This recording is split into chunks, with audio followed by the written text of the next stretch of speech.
अस्सलाम वालेकुम फ्रेंड्स, कैसे हैं आप सब? I am sure all are fine. This is Mubashar Iqbal Chauhan, advocate high court and legal lecturer.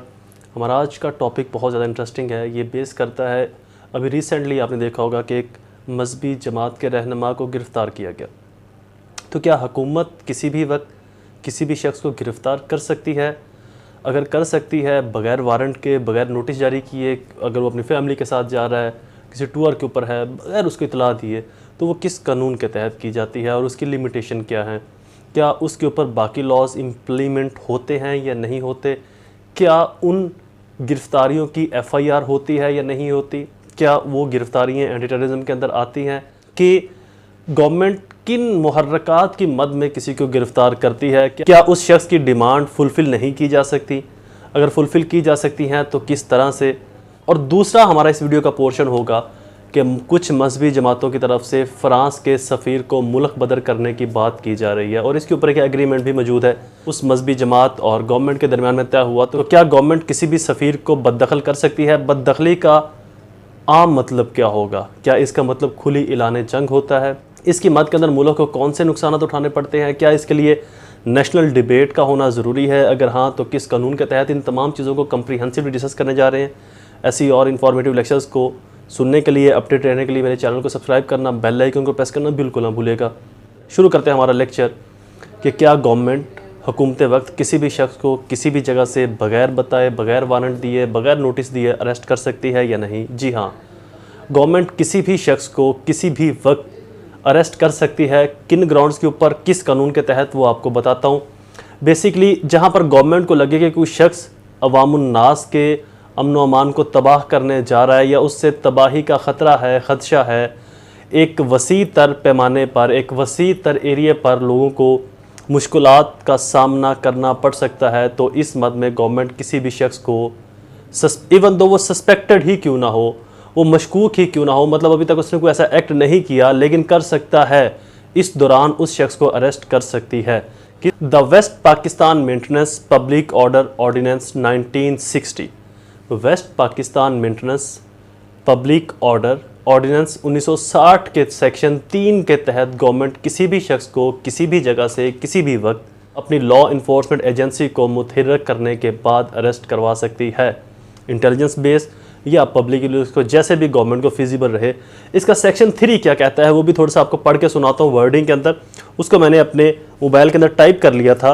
इसका सेक्शन 3 कुछ यूँ कहता है कि a government if satisfied that with the view of preventing any person from acting in any manner prejudicial to public safety or the maintenance of public order, it is necessary so to do may by any order in person writing direct the arrest detention in such custody।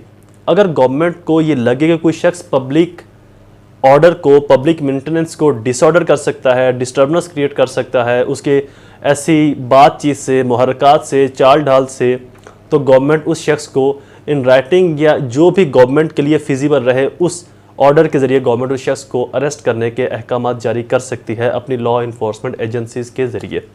तो लिहाजा एक बात तो तय हो गई कि government किसी भी शख्स को किसी भी वक्त किसी भी जगह से, अगर हुकूमत वक्त को लगे कि ये शख्स फसाद बर्पा कर सकता है या इस शख्स की वजह से अवामुन्नास को मुश्किलात का सामना करना पड़ सकता है, तो गवर्नमेंट अपनी लीगल बॉडी को हरकत में ला के उस शख्स को अरेस्ट करवा सकती है। अरेस्ट का तरीक़ेकार क्या है? 2 तरीके हो सकते हैं, डायरेक्टली, इनडायरेक्टली। डायरेक्टली क्या होता है?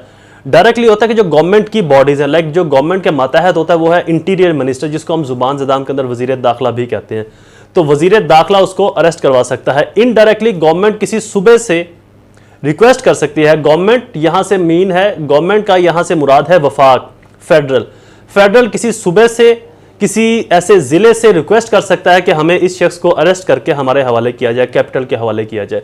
तो मोस्टली ऐसे अशखास को कहाँ पर रखा जाता है इस बारे में अथेंटिकेशन नहीं है, बट एक राय जुबान ज़दाम जरूर है कि ऐसे अशखास को दूर दराज इलाके की जेल में ही रखा जाता है ताकि अवाम या इनके हामी जो हैं, इनके सपोर्टरान और ज़्यादा तशद्दुद बर्पा ना करें उनको छुड़वाने के लिए, या उस एरिया शहर के अंदर इश्यूज़ क्रिएट ना करें। अब आते हैं दूसरे पोर्शन के ऊपर कि अगर कोई जमात किसी सफ़ीर को मुल्क से निकालने का मुतालबा करे तो क्या हुकूमत वक्त ये कर सकती है?